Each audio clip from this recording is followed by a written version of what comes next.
How about before we talk about pizza, maybe we start by talking about the importance of play and separating yourself from your day to day, 12 plus hours a day, I'm guessing, in the business. How important is that to you? To me, the idea of play or balance or time off or whatever you want to call it is built into my perspective or my mindset. It's literally the reason. Like, my business exists for my benefit, not the other way around. And maybe, I don't know if that's a unique perspective or if it's a minority perspective, but to me, it's essential, really. It's kind of like we work hard, we invest a lot of time and energy and all of our finances and our future finances and everything else. And for me, in order to do a thing that hopefully makes my life better, if it doesn't make my life better, then there's no reason to do it. Finding time away, finding time to sort of recharge my battery or do other things that excite me, and sort of fill me up is incredibly, incredibly important. So to me, I can't separate those two things. They're one and the same. In order for you to have a business, you have to have freedom, and then having that freedom is essential to the business. Yeah, I think I kind of think about duality in most things, whether you want to call it like the good and the bad or the cost and the payoff or, the pros and cons, or however you want to refer to it. The way I've tried to fabricate my business and set sort of my life is that when I'm there, I'm 100% there. And if I'm not there, then I just trust that people have it figured out, and hopefully I've done a good job setting the table for them. And otherwise, I'm out, man. I'm doing my thing. So many people work 24 hours, 7 days a week. People in the entrepreneur space or in the independent business space, I think they forget what the fuck are they working for. I don't know. I don't forget that very often. So I have my fun.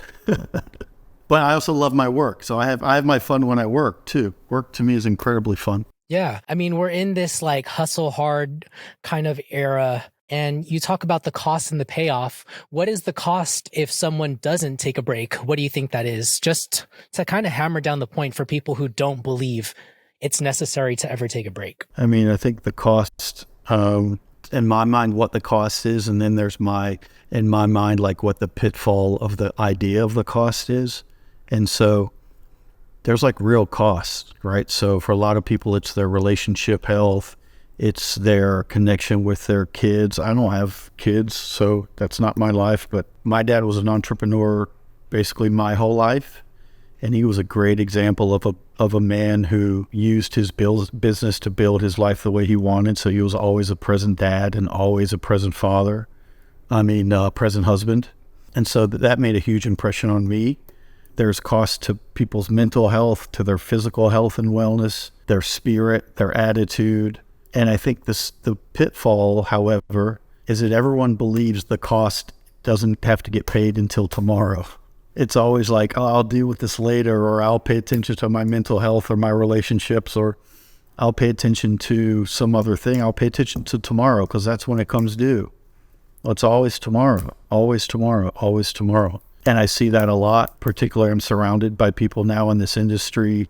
I've just sort of luckily, I guess, become friendly at a minimum with a guy who's sort of very famously struggled with like major health problems and physical and personal burnout and all kinds of shit just because it's easy to get stuck in this mindset of we have to do more, we have to produce more, we have to be more creative, we have to please everyone else, and then we're the last ones to sit down and eat, always. It's not a small deal. And for me, I just force myself to do it. At least initially, I forced myself to do it. Now I don't have to force myself. I just get the fuck out.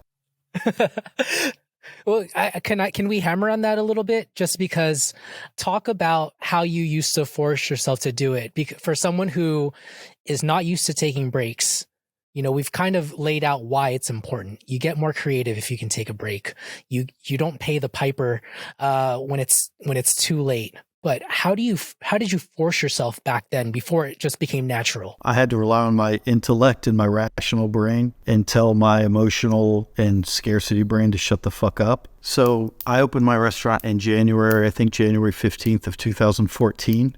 The first Pizza Expo I ever went to was in 2014 in March. So I had a restaurant that had been open for 6 weeks. We were incredibly busy. I had spent at least 6 years getting this thing off the ground, had to step over every possible hurdle. And to give you an idea how crazy it was, like in our third or fourth week, this is in January, in the middle of the winter, in a small little town. I have a 60-seat restaurant. We were doing like 280 or 300 a night because the demand was just outrageous. And these things balance themselves out over time. But just to give you an idea of how balls to the wall it was, I had a relationship at the time that was really important to me, a woman that I lived with and who was incredibly supportive of me getting this restaurant off the ground. And I just said to myself, I just have to force myself to do this. You know what I mean? And something like Pizza Expo, which is ostensibly a business trip and business-related XYZ, was a perfect excuse to force myself to just say, okay, you guys know what you're doing. Just do your job, and I'll check in with you every day. But if you're otherwise good, I'll leave you alone and call me if the place burns down. Otherwise, I'll see you in a week. I remember how intentional it was for me to do that and how much it was an exercise for me to step into a different sort of discomfort zone, so to speak. Like I said, to force myself to sort of use a different part of my brain and say, you know what, these guys are good. Everything will be okay, because you don't have any other choice to trust that it'll be okay. That was a big step.